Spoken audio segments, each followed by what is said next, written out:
જય ગૌ માતા, જય દ્વારકાધીશ, જય જિનેન્દ્ર।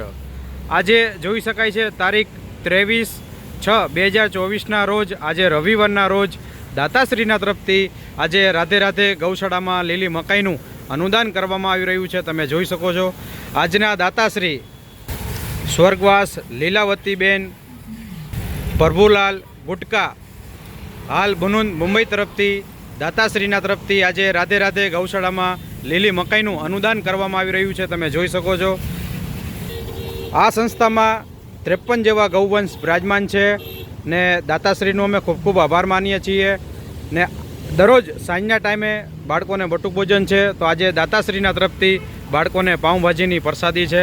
આવા જીવદયાના સત્કાર્ય સદા માટે કરતા રહો। આવા ઓમકાર મહાદેવના આશીર્વાદ, ગૌ માતાના આશીર્વાદ। દાતાશ્રી તો અબોલો જીવની સેવા કરી રહ્યા છે, ગૌ સેવા છે, માનવ સેવા છે। તો આજે દાતાશ્રીના તરફથી રાધે રાધે ગૌશાળામાં લીલી મકાઈનું અનુદાન કરવામાં આવી રહ્યું છે। 70 મણ લીલી મકાઈ છે ને આજે રાજકોટમાં પહેલો વરસાદ પણ પડી ગયો છે, તો ગૌ માતાને આપણે પ્રાર્થના કરશું આવો ને આવો મેહુલિયો વરસાદ વરસે રાજકોટમાં। આજે 44 કે 45 ડિગ્રીની માથે હતું, એટલે ગૌ માતાને આજે સરસ મજાની પ્રાર્થના કરશું।